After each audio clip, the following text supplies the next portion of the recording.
He was never really ahead. He was trying to always claw his way back in, but when he wins, he's just simply so dominant. As game one is getting underway, MLG Daybreak, Hasu versus Crazy, and as soon as the game is up and running, Matron, why don't you go ahead and take it away for us?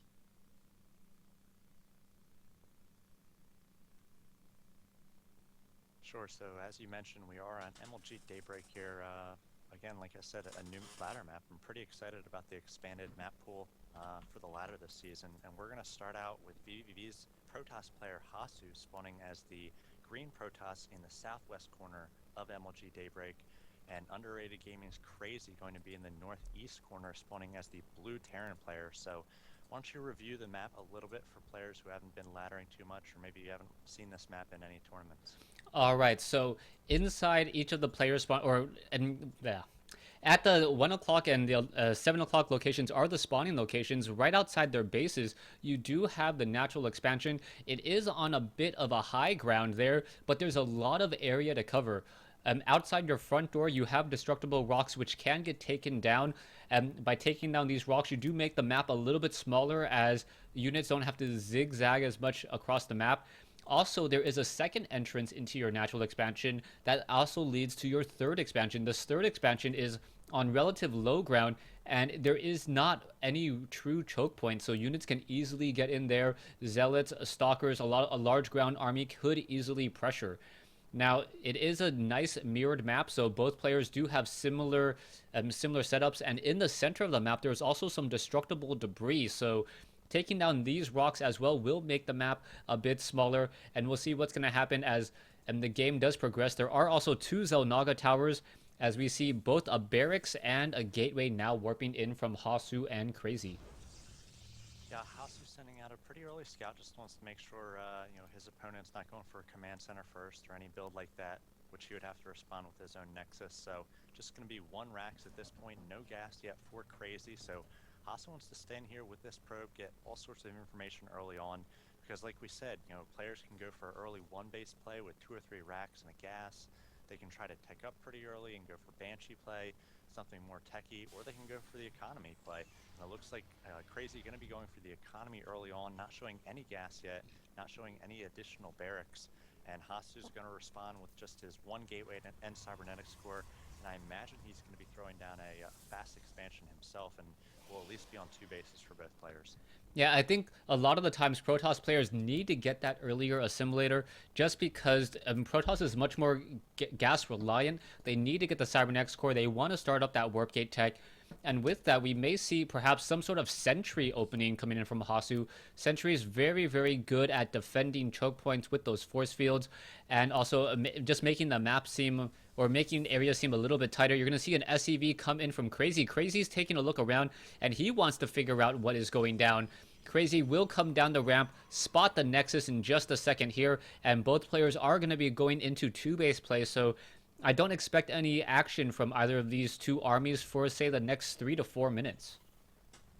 Yeah, Crazy spotted that expansion. He saw there was just one gas, so there's not much else that Hasu could be doing but expanding here. So both players going to feel pretty comfortable. Crazy's getting down that bunker, so he's going to be able to get out 3 or 4 Marines and feel safe. And then behind that, it looks like he will be adding a second and third barracks. So pretty standard play from Crazy, getting down that expansion, adding the second and third racks. We'll see if he takes the double gas before these racks finish so that he can start with his tech labs, stim, research, etc. And there's the double gas now. Yeah, so the double gas, a perfect timing coming in from Crazy. He wants to make sure that he's not too far behind. He needs to get those add-ons. Add-ons require gas, marauders, and making the Marines better just with stim pack and combat shield. Always a very nice addition, as Crazy does set up his natural expansion, upgrading to an orbital command already.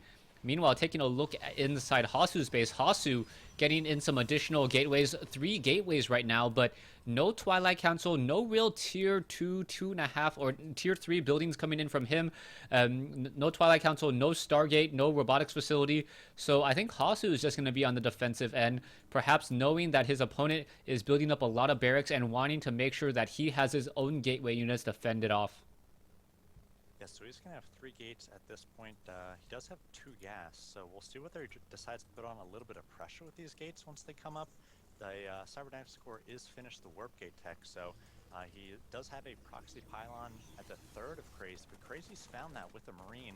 It's taking it down slowly but surely there, and the first Stalker for Hasu is out on the map, so he will be able to fend off this Marine and keep this pylon alive. So Hasu might have a little bit of timing here where he can warp in some units and force some pressure on the front door of Crazy.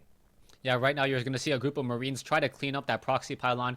It's always very important to not allow Protoss players to keep these proxy pylons, as they make the map just infinitely smaller, since they can reinforce anywhere at once. The pylon does go down, so trading a Marine for a pylon, not too shabby for Crazy, as we're now going to see Hasu, I believe, just warping his units back at home and play a little bit more defensively, as he's also warping in all of his pylons a little bit closer together, something that I wish I didn't see from Hasu, as you mentioned, this map does have a lot of drops, and I wish that he utilized these pylons, perhaps with a little bit of overlap, but revealed some of this fog of war as units could be coming in. Yeah, definitely. He's going to want to spread those out in his main just a little bit as the game progresses. We'll see if he does that. Right now, just focusing on his gateway tech units with his 3 gates, and in getting out, it's going to be one observer popping out right now and a second one on the way. I really like the fact that Hasu had taken those initial towers. Crazy was able to take one back, though, with just a Marine. So we'll see whether Hasu is going to try to wrestle back map control a little bit. He does have a probe across the field, placing another proxy pylon down in the southeast corner. So with the observer, he's going to be able to spot what Crazy is doing, and he might decide to sort of turn on the pressure a little bit. Well, right now may not be the time to turn on the pressure. As soon as Hasu gets up and ready, he's going to be dealing with double medevacs, stimmed Marines, and Marauders. And with only gateway units without charge, it's gonna be a little bit of an uphill climb. Also, we're seeing level 1 weapons upgrade coming in from Crazy. Meanwhile, Hasu hasn't really done any research as of yet. He is going for double forge. He has a lot of energy on his second Nexus. I hope he starts chrono boosting out all of his weapons upgrades, as he needs to do a little bit of catch up, since the Terran infantry weapon upgrades has about a 70-second lead. And the first observer actually ran right into a missile turret, was taken down. I really wish Protoss players would be very careful with those observers. You cannot lose those early on, because if you try to replace them, then it's just more time that you can't be creating immortals or colossi, so that costs you in more ways than one. Now, he does have this observer position in the main of Crazy, so he sees the starport is done. He knows that drops are a possibility, and we could be seeing some drops right now, as they do have the 2 medevacs making their way through the center of the field. And I'd like to see Crazy try a little bit of a split attack here, maybe sending 1 medevac to drop the main while he puts pressure on the front door. All right, we'll see what's going to be happening now. Level 1 weapons upgrade about to be completed. The timing, very good. There is a force field. They're splitting up many of the units. The medevacs caught in a really strained situation, and now nicely done by Hasu, trading energy on a sentry for some from life on units, and we'll see whether or not it's going to work again, as the Zealots could not charge after, just try to chase after. Crazy has to be careful with the number of stims, as he does not have combat shield yet completed for those Marines. 1 or 2 too many stims, and those Marines would all be in the red. Yeah, and I think seeing those immortals too definitely made him pause and turn tail a little bit, as they provide the firepower that Hasu would really need before he has blink or before he has charge lots to try to take on those stim Marines. And we do see players pretty even on supply at this point. It's 100 to 94. Crazy's about to finish his 3rd command center, so he could expand pretty quickly here. Hasu has yet to start his own Nexus at the 3rd, though he is placing a pylon there, so imagine he will be expanding as well. He's adding a ton of gateways, 3 at this point. I imagine he'll add a few more once his 3rd Nexus, 3rd base does get up and running, and he's continuing the upgrades, like you said. Already with 1-1, now 2-2, and the Terran player has stopped his upgrades. I believe his armory is about to complete, so both players working on a macro game, 3rd bases, and 2-2 upgrades. Right now we see Crazy moving in with 2 medevacs. We'll see how much damage these 2 can do. Also, there is 1 observer very nearby, so Hasu should be able to catch sight of these medevacs and perhaps start warping in units. There is 2 zealots and 3 stalkers already in position. And what's going to be happening? The medevacs apparently stopping to look at the stars, as Hasu has perfect vision on these medevacs, and as long as he reacts and responds accordingly, this drop is going to be pushed back, already taking some damage. Crazy realizing that he can't stick around. Hasu, I think, was trying to pull back those units a little bit to bait the drop, so he would at least be able to take down a medevac or two. But Crazy was not going to fall for that. Pulls back right away. One medevac gets to about half health, but he's going to pull back and just add those armies to his, or add those units to his big army here. Right now, he is ahead economically. He's got that third orbital command working. He's got 66 harvesters to 56, so pretty soon he's going to be able to get ahead of Hasu, as Hasu falling a little bit behind here as we hit the mid game. Yeah, Crazy right now also going into that Ghost Academy and getting the level 1 weapons upgrade for the ships. So Vikings are going to be able to counter Colossi, and the Ghosts, if they have more energy than the High Templar, there's not going to be very much that can stop this bio army. Marines and Marauders very, very effective when they have medevac support like they do right now. Level 2 weapons upgrade about to be completed. Meanwhile, Protoss level 2 upgrades are essentially already completed, as we're now going to see Stalkers getting caught a little bit out of position here, and a massive attack coming into over here at the third base. And if you check out, there's 4 observers on the field right now for Hasu, so he's really seeing everything. He's got them positioned very well. Crazy pushing in here at the third. We'll see whether he's able to take on this army. Charge not yet complete for the Zealots, so they're not going to be able to get in on this army quite yet. Actually, those force fields doing more harm than good, keeping those Zealots the primary DPSers of Hasu's army there. He just has so many away from these units for Crazy, so Crazy getting a pretty decent trade there, able to lighten the army a little bit for Hasu, do a little bit of damage, and just pull back. Yeah, so I like that play by Hasu. Hasu and Crazy both engaged what they needed to do. Hasu, with so much information, as you mentioned, pretty much has every main walkway or flight path covered, and he's going to know when exactly someone's trying to attack. The Zealot does go down at the Zelnaga Tower, and we'll see what's going to be happening next as the Colossi is joining in. 2-2 upgraded Colossi. Marines and Marauders, both sides battling it out. The Zealots are absorbing a lot of the attack now. Zealots still streaming in from behind. The Immortals need to push their way in.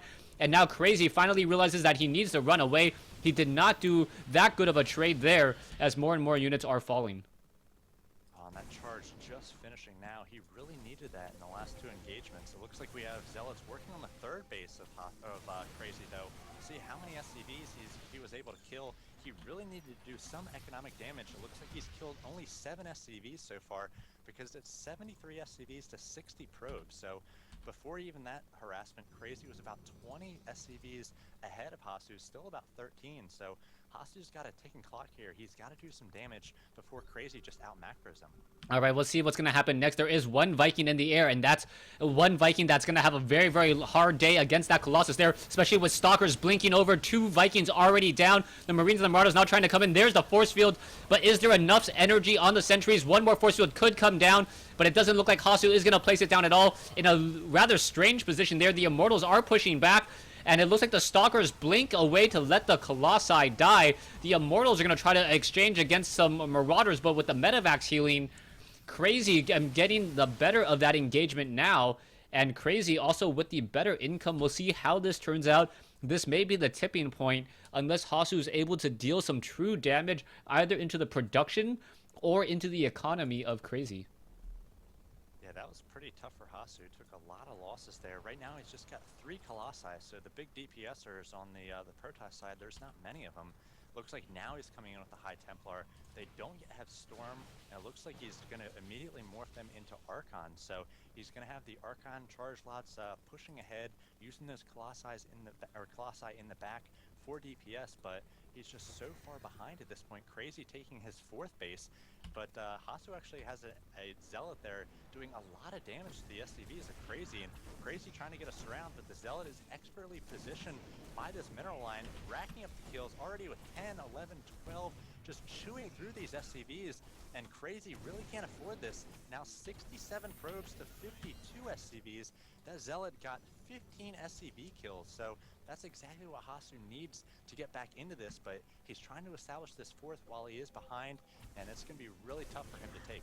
Yeah, right now 3 more Zealots running into the 3rd base, but we are going to see a very, very large engagement here. Crazy may just try to knock in and bury down the front door. It looks like more SCVs are going to run away, but the Zealots are doing a great job, and now it is 2 bases to 3, as there's nothing mining at the 3rd base.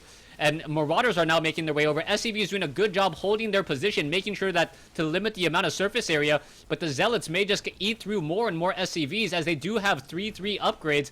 making those fusion cutters just do 2 damage per attack. Yes, so many SCV kills. If Hatsu's able to survive this next attack, he could win this game. 69 harvesters to 35. He's going to allow these gateways at his third to absorb a lot of damage here. He doesn't want to go quite into a battle yet until he gets another warp in. The warp in is canceled though as the pylon does go down.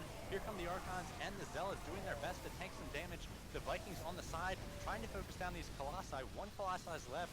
I'm not sure Hasu's going to have enough to save this third. It's going down very quickly as Crazy pushes in with this small force. Yeah, Crazy doing a great job here, just barreling in, and I think Crazy taking down that pylon was the key moment, stopping the warping of about 9 to 11 Zealots.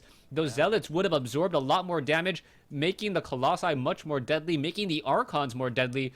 So both players in a little bit of a strange position now. They have large armies, but they're kind of afraid of, and if they attack at the wrong moment, everything would unravel at just the wrong time. So I think both players are just going to perhaps try to slow down, be a little bit more cautious. Both sides have lost a fair amount of workers, 48 workers killed for Hasu, 25 for Crazy, and it is now 44 probes to 35 SCVs. Yeah, Hasu still has the advantage of workers, but there's 4 bases established for Crazy. One actually, his 4th hasn't landed quite yet, but still Hasu doing so much damage with these Zealot warp-ins. With this proxy pylon, that pylon worth its weight in minerals there. Probably spawn Zealots that killed those 50 workers, like you said. But Crazy does have these 4 orbital commands, so with mules and 4 orbitals pumping STBs, he's going to be able to get back into this one. He still has the food advantage, 141 to 119. And if he's able to get a small smattering of ghosts in here to get some good EMPs off on those Archons and Zealots before they even hit his forces, with the Vikings he now has, I'm not sure Hasu is going to be able to win this next engagement. Well, the problem is that Hasu right now has 5 Hive Templars, and all of them are ready to go with Psystorm. So the Ghosts now need to be trained, and it's going to actually delay Crazy's attack. Crazy now trying to come in across the north, perhaps trying to do a little bit of a sneak attack, but there is an observer there.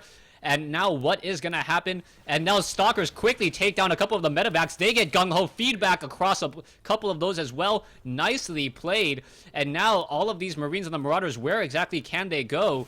If they try to run up, they're going to get siphoned off. More feedback. Psystorm, here we go. A lot of damage was dealt, and the Marines and the Marauders in a little bit of a dangerous situation. What's going to happen now?